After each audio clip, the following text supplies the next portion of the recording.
তাকবীর, আল্লাহু আকবার, আল কোরআনের আলো, ঘরে ঘরে জালো, ঈদুল আজহার আগমন, শুভেচ্ছা স্বাগত। প্রতিটা ঈদে, ঈদুল আজহায়, ঈদুল ফিতরে আল্লাহু আকবার। জন্মের শুরুর দিকে আল্লাহু আকবার, সারা জীবন শুনি আল্লাহু আকবার। মরণের পরে আমরা আল্লাহু আকবার বলতে না পারলেও জানা যায় আল্লাহু আকবার বলে বিদায় দেয়। তাহলে বোঝা যাচ্ছে জীবনের শুরু থেকে শেষ পর্যন্ত আমাদের কর্ণকুহরে, আমাদের কানে আল্লাহু আকবারের ধ্বনি প্রতিধ্বনিত হয়, রণিত হয়। বলেন তো শুনে, একজন মুমিন মুসলমানের আল্লাহু আকবারের বাঁধনের বাইরে অন্য কোন স্লোগান তার মুখে কি শোভা পেতে পারে? এই খরতাপ উত্তাপ সহ্য করে আমরা যারা ঈদের ময়দানে থাকতে পারবো, কিয়ামতের দিন সূর্য আধা হাত উপরে এসে যে শাস্তিটা আমাদের দেওয়ার কথা, তা থেকে আমার আল্লাহ আমাদেরকে মাফ করে দিতে পারে। পারে কি পারে না? জমি জামা মেঘ বৃষ্টিতে, ক্ষেত খামারে ঝড় বৃষ্টি বাদল, আমরা আমাদের ব্যবসা বাণিজ্য কাজকর্ম, যাত্রাপথ, জার্নি, এই সব কিছু আমরা তো আক্কা করি না। আল্লাহর ঈদগাহে আমরা আসতে পেরে আল্লাহর কাছে দোয়া করে, আল্লাহ রৌদ্র কষ্ট সহ্য করে যারা নামাজ আদায় করব, আল্লাহ এইটা যেন আমাদের পরকালে নাজাতের ওয়াসিলা হয়ে যায়। আল্লাহুম্মা আমিন। আমি আজ দুইটা বিষয়ে ছোট্ট করে যদি বলি, তাহলে আল্লাহু আকবারের বাইরে কোন মুমিন আপনি আওয়ামী লীগ করেন বা করতেন, বিএনপি করেন বা করবেন, জামাত ইসলাম করেন, শিবির করেন, চরমনায় করেন, তাবলীগ করেন, রাজপথে কোন মুসলমান আন্দোলন সংগ্রাম করতে গিয়ে নারায়ে তাকবীর আল্লাহু আকবার বাইরে আর কোন স্লোগান বাংলার জমিনে বরদাস্ত করা হবে না। যেখানে সর্বত্র আল্লাহু আকবার বলা হয়, সেখানে রাজনৈতিক ফিল্ডে, রাজনৈতিক ময়দানে, ভোট, ইলেকশন, নির্বাচন, ওই আল্লাহু আকবার আওয়াজ হবে। আল্লাহু আকবার, ওই আল্লাহ সবচেয়ে বড়, ওই বড়ত্ব ঘোষণার মধ্য দিয়ে আমাদের কার্যক্রম শুরু হবে। কি ভোট, ইলেকশন, নির্বাচন, রাজ্য শাসন, সমাজ প্রতিপালন, সবকিছুর ক্ষেত্রে আল্লাহু আকবারের বাহাদুরি চলবে। কথা ঠিক? কে সে আল্লাহ? ওয়াল্লাযী খালাকালাকুম মা ফিল আরদি জামিআ। তিনি তো সে মহান সত্তা, যিনি তোমাদের জন্য তামাম পৃথিবীর সমস্ত নাজ নেয়ামত সৃষ্টি করে দিয়েছেন। আকাশ থেকে মিষ্টি পানির বৃষ্টি বর্ষণ করে নিস্তেজ জমিনকে সতেজ করে, রকমারি ফল ফুল ফসল উদ্গত করে আমাদের ক্ষুধায় খাদ্য, পিপাসায় পানির ব্যবস্থা যিনি করেন, বলেন তো কি নাম তার? লাইভ চলে। এত আস্তে যদি বলেন, ওই গলা দিয়া কুরবানের গরুর গোস্ত, খাসির গোস্ত ঢুকাবেন কোন লজ্জায়? আকাশ জমিন বানিয়েছে কে? এই বাচ্চারা জোরে বলো, কে? আল্লাহ। ওই আল্লাহর বরত্ব ঘোষণার জন্য ঈদগাহে আসা, টাইম দেখে নামাজ পড়ার জন্য নয়। আল্লাহ যে কত বড়, তার বরত্ব আমরা ঈদগাহে ঘোষণা করি। কোরবানির ইতিহাস সবাই জানি আমরা, কিন্তু বরত্ব কেন ঘোষণা করা হয়? আর হযরত ইব্রাহিম আলাইহিস সালাম ইসমাঈল আলাইহিস সালামকে কোরবান দিতে গিয়ে আল্লাহু আকবার, দুম্বা জবাহ করার পরে আল্লাহু আকবার, চোখটা খোলার পরে বলেন তো কি বলা হয়েছে? আল্লাহু আকবার, আল্লাহু আকবার, তাকবীর। আল্লাহু আকবার। যুব সমাজের আগমন, শুভেচ্ছা স্বাগত, পরল গ্রামবাসীর আগমন, শুভেচ্ছা স্বাগত, চতুর্দিকের গ্রামের জনগণের আগমন। শুভেচ্ছা স্বাগত। নারায়ে তাকবীর। আল্লাহর বরত্ব আমরা কেন ঘোষণা করি? তামাম পৃথিবীর যত সাগর আছে, অধিকাংশ সাগর আমি পাড়ি দিয়েছি।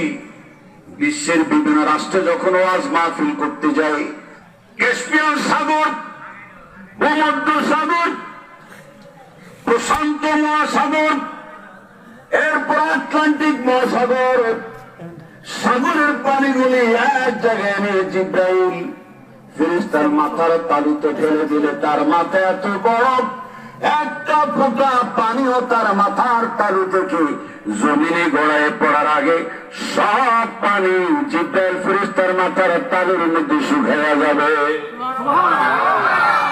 সেই ফেরেশতা যখন আল্লাহর কথা স্মরণ করে, আল্লাহ সুবহানাহু ওয়া তাআলার বড়ত্ব শ্রেষ্ঠত্ব ঘোষণা করার মুহূর্তে ওই জিব্রাইল ফেরেশতা একটা চড়ুই পাখির মতো ছোট্ট হয়ে যায়। হাত তুলে বলুন সুবহানাল্লাহ। তাহলে বোঝা যায় সপ্তাকাশ সপ্ত জমিন জুড়ে যা কিছু আছে সব আল্লাহু আকবারে জিকির করে কার? ওয়ালাকিন লা তাফকাহুনা তাসবিহাহু, তোমরা তাদের তাসবির আওয়াজ বুঝো না। কিন্তু আসমান জমিন জুড়ে আল্লাহর নাসার বিজ্ঞানীরা আকাশ যান থেকে ঊর্ধ্ব গগনের একটা ভাইব্রেশন আর একটা সাউন্ড তারা আমেরিকার নাসায় গবেষণা করে দেখেছে, মুসলমানরা যেভাবে জিকির পড়ে, দুরূদ পড়ে, তাসবিহ পড়ে, ওই তাসবির আওয়াজ আসমান রাজ্যে শোনা গেছে। জোরে কোন সুবহানাল্লাহ, আরো জোরে বলুন সুবহানাল্লাহ। সুতরাং আমরা বলি আল্লাহু আকবার, আল্লাহু আকবার, লা ইলাহা ইল্লাল্লাহ, আল্লাহু আকবার, আল্লাহু আকবার। এই ইব্রাহিম আলাইহিস সালাম ও তাকবীরের মধ্য দিয়ে ইসমাঈল আলাইহিস সালামকে জবাই করেছিলেন। আপনারা অবশ্য জানেন এই ইসমাঈলকে কে ইব্রাহিম আলাইহিস সালাম, তার ইতিহাস অনেক লম্বা, বললেই শুনতেই মন চাইবে। এতটুকুন বলা যায় ইব্রাহিম আলাইহিস সালামের জীবনে সর্বমোট 10টা পরীক্ষা ছিল। জোরে কোন কয়টা? 10টা। খুশি হলাম, আবার শোনাম তো জোরে কয়টা? 10টা। 5টা হচ্ছে প্রধানত জন্মের সময় তার একটা পরীক্ষা আসতেই দেবে না। মূসা আলাইহিস সালামের জন্মের ইতিহাসটা যেমন, ইব্রাহিম আলাইহিস সালামের জন্মের ইতিহাসটাও তেমন। তারপরে তার মা একটা পাহাড়িয়া গর্তের ভিতরে গিয়ে ইব্রাহিম আলাইহিস সালামকে প্রসব করেছেন। সুবহানাল্লাহ। আজকে কবে না আগামীকাল? কিন্তু তাকে তো দুগ্ধ পান করাবার প্রয়োজন হয়, বারবার তো ঘরটা আসা যাওয়া করা যাবে? আসা যাওয়া করলে সন্দেহ করবে এই মহিলা ঘরটা আসে কেন। দুগ্ধ পান করায় তিনি চলে যান আবার জায়গা মতো। হযরত ইব্রাহিম আলাইহিস সালামের আম্মা, এর মধ্যে যদি ইব্রাহিম আলাইহিস সালামের ক্ষুধা লাগতো, হযরত জিবরাইল আলাইহিস সালাম এসে হযরত ইব্রাহিম আলাইহিস সালামের মুখে আঙ্গুল ঢুকাই দিত। একটা আঙ্গুল থেকে মধু, আর একটা আঙ্গুল থেকে পানি, আর একটা আঙ্গুল থেকে দুধের নহর জারি করে আমার আল্লাহ হযরত ইব্রাহিম আলাইহিস সালামের ক্ষুধা নিবারণ করে দিতেন। ওখানেও জন্মটা পরীক্ষা ছিল। জন্মের পরে পরীক্ষা, কে বানালো আমাকে, আমি কোত্থেকে গেলাম, কি আমার পরিচয়, এইটার উপরে পরীক্ষার পর পরীক্ষা। শেষ পর্যন্ত সত্যের জয়গান কালেমা লা ইলাহা ইল্লাল্লাহু মুহাম্মাদুর রাসূলুল্লাহ। আয়ো আয়ো, মুহাম্মদ রাসূলুল্লাহ কোন দুঃখে কইছেন লা ইলাহা ইল্লাল্লাহু ইব্রাহিম খালিলুল্লাহ, লা ইলাহা ইল্লাল্লাহু ইব্রাহিম খালিলুল্লাহ। এটা আমার কামাল ভাই বসা। হ্যাঁ, এরপরে ওরা 4 ভাই আজকে ঈদগায় আসা। কই 4 ভাই দেখি তো? আম্মে একজন, আর আম্মে আরেকজন। এই যে 4 ভাই, আরেকজন ভাই এতিমের মতো 10-15 দিন ধরে আমাকে দুবাই থেকে, কখন আমেরিকা থেকে ফোন দিচ্ছে, আরে খন্দকার মাহবুবুল হক বিশ্ববিখ্যাত কারি বেলালী সাহেব আপনাকে সিলেক্ট করেছে আমার ঈদগাহের জন্য। সব আমরা 5 ভাই একসাথে আপনার পেছনে নামাজ পড়বো আর একসাথে এক টেবিলে খাবো, কিন্তু আমার নসিবে জুটছে না। আমি দোয়া করেছি আল্লাহ যাতে আমাদের মোহাম্মদ জাকারিয়া ভাইকে আবারও বীর দর্পে নিজ এলাকায় এসে আপনাদের সাথে, মাটি এবং মানুষের সাথে মিশার তৌফিক দান করে দেয়। আরো জোরে বলুন আমিন। হযরত ইব্রাহিম আলাইহিস সালাম সত্যকে জেনেছেন, তাওহীদকে জেনেছেন। আসমান আমার স্রষ্টা নয়, জমিন আমার স্রষ্টা নয়, চন্দ্র সূর্য গ্রহ নক্ষত্র পুঞ্জ আমার স্রষ্টা নয়। স্রষ্টা হচ্ছে সত্য জমিন যিনি তৈরি করেছেন তিনি আমার আল্লাহ।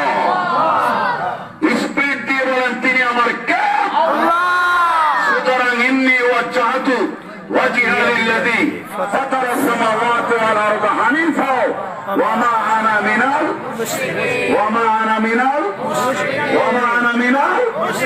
আমি মুশরিকদের অন্তর্ভুক্ত নই, এই কথা আমরা বলি। কিন্তু তাজা মুনাফিকি করি। আমি যদি মুশরিকদের অন্তর্ভুক্ত নাই হই, তাহলে জমিনটা কার? চিড়িয়াবন কার? এই জমিনে আইন চলবে কার? এটা আমি খন্দকার মাহবুবুল হকের কথা না, আল্লাহ বলেছেন ইনিল হুকম ইল্লা লিল্লাহ। আল্লাহর খাল করা অমৃত সৃষ্টি জগৎ আইন চলবে কার? আল্লাহর আইন চলবে। সে আইনের বিরোধিতা করার মতো মুনাফিক মুশরিক বাংলাদেশে আছে না নাই? قاتلوهم حتى لا تكون فتنة ويكون الدين كله لله। সংগ্রাম করে, লড়াই করে সে পর্যন্ত যতক্ষণ আল্লাহর জমিন থেকে সকল বাতিল মতাদর্শের অবসান না ঘটে, ততস্থলে আল্লাহর দিন পরিপূর্ণভাবে সুপ্রতিষ্ঠিত না হোক, ততদিন পর্যন্ত তোমরা সংগ্রাম করো, লড়াই করো। নির্দেশ কার? এটা সমস্ত সেক্টরে মানুষের মানার প্রয়োজন আছে না নাই? সেটি হোক আজকে ঈদুল আজহার মূল প্রতিবাদ্য বিষয়।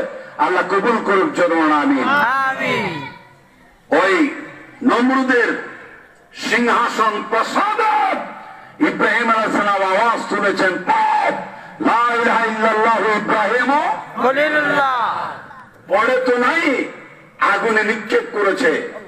এই আগুনে নিক্ষেপ করার পরে সে আগুনকে ফুল বাগানে পরিণত করেছেন কে? আল্লাহ। দারুণ লাগছে, ছোট্ট বাচ্চা আওয়াজ দিয়ে বলছে, বলেন তো কে? আজকে যদি আমরা দিনের জন্য, কালেমার জন্য, ইসলাম প্রতিষ্ঠান আন্দোলন ময়দানে ঝাঁপিয়ে পড়তে পারি, ইনশাআল্লাহুল আজিজ আমার এই বাংলাদেশ যেমন ফ্যাসিস্ট সরকার থেকে দেশকে আল্লাহ রক্ষা করেছে, এই স্বাধীন সার্বভৌম মাতৃভূমিতে তাওহীদের আওয়াজ বুলন্দ করতে গিয়ে রক্ত আর জীবন বাতিল মুখামুখি দাঁড়িয়ে যদি সত্যের জয়গান গায়, সত্য প্রতিষ্ঠিত করে আমার এই বাংলার জমিনকে আমার আল্লাহ কোরআন হাদিস দিয়ে আন্দোলন সংগ্রামের মাধ্যমে জান্নাতের ফুল বাগানে পরিণত করতে পারে কি পারে না? জান্নাতের শান্তি দিতে পারে কি পারে না? অবশ্যই পারে। চতুর্থ যে পরীক্ষাটা ছিল, তিনি ওখান থেকে বিদায় নিলেন। এক জালিম সরকারের রাজ্য দিয়ে তার স্ত্রীকে নিয়ে রওনা দিলে তার লোলুপ দৃষ্টি পড়েছে। বারবার তাকে ইজ্জত হনন করার জন্য ঝাঁপিয়ে পড়েছে ইব্রাহিম আলাইহিস সালামের স্ত্রী বিবি সায়রা। সায়রা বর্ণনা শুনলে কবেন যে হুজুর 3 দিন আমাদেরকে শুনান, এত চমৎকার আলোচনা আছে। তার রূপ লাবণ্য, কাজল কালো আঁখি, কৃষ্ণবর্ণ চুল, মায়াবা হাসি, চাপ বদনে পূর্ণ, এমন রূপসী নারীকে দেখে জালেম বাদশা তার উপরে 3 বার আক্রমণ করেছে। 3 বারে মৃত্যুর মুখোমুখি হলে পরে ওই সায়রা আল্লাহকে দোয়া করেছেন, আল্লাহ এই মুহূর্তে যদি বাদশা মারা যায়, অন্দর মহলে গুপ্ত কুঠিরে বদনাম হবে, ইব্রাহিমের বউ তারে মাইরে ফেলাইছে, সন্দেহ হতে পারে কি পারে না? পারে। সুতরাং আল্লাহ তুমি তারে জানে মাইরো না, মাফ করে দাও, বাঁচাইয়ে দাও। ওই দিক দিয়ে ইব্রাহিম আলাইহিস সালাম টেনশন করতেছে, আমার বেগমকে নিয়ে গেল, না জানে জালেম কি করতেছে।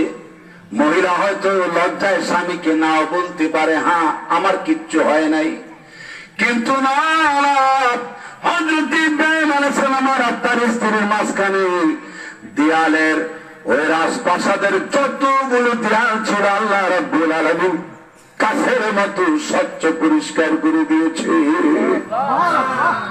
তিনি ভিডিওর মতো সব দেখতেছে। শেষ পর্যন্ত বাদশা তার স্ত্রীর কাছে মাপ চেয়েছে, আমি কোনদিন তোমার সাথে এরকম আকাম করবো না, আমারে মাফ করে দাও। তখন মাফ হয়েছে। আর ইব্রাহিম আলাইহিস সালামকে ডেকে আর সায়রাকে বলেছে, আমার ঘরের মধ্যে এমন একটা সুন্দরী দাসী আছে যার উপরে আমি এরকম লোলুপ দৃষ্টি দিলে আমিও তার সাথে পারি না, চরিত্রবান তোমাদের খাদেম হিসেবে তারে দিয়ে দিলাম, তার নাম হাজেরা। সুবহানাল্লাহ জোরে করবেন নাকি? তার গর্ভ থেকে এসেছে ইসমাইল আলাইহিস সালাম। ফালাম্মা বালাগা মাউসাইয়া, ইসমাইল আলাইহিস সালাম যখন ইব্রাহিম আলাইহিস সালামের সাথে চলন বলনের মতো কাজকর্মের উপযুক্ত হয়েছে, তখনই আল্লাহর পক্ষ থেকে সত্যযোগে বলা হয়েছে তাকে কোরবান দাও। সুবহানাল্লাহ জোরে করুন। এখানেও কিন্তু ৫ম নম্বর পরীক্ষা, আরো জোরে করুন সুবহানাল্লাহ। জবাই করার জন্য যখন বলছে যে ইন্নী আরাফিল মানাম আন্নী আসবাহু, আমি স্বপ্ন দেখি তোমার জবাই করতেছি। মাযা তারা, তোমার অভিমত কি বাবা? ইসমাইল আলাইহিস সালাম বলেছে, বাবা আল্লাহর পক্ষ থেকে স্বপ্ন আদিষ্ট হয়েছেন আমারে কোরবান দিতে, এর থেকে খুশনসিব কি হতে পারে? আমি আল্লাহর রাস্তায় কোরবান হয়ে যাব।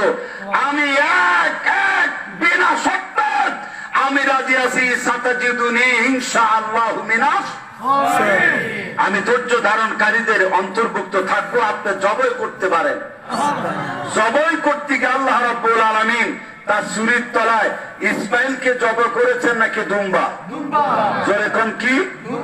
দুম্বা জবাই করেছেন। আজকের এই বক্তব্যের শেষ প্রান্তে এসে যে উপদেশটা আমি আপনাদের দিতে চাই, সেই উপদেশটা একটাই।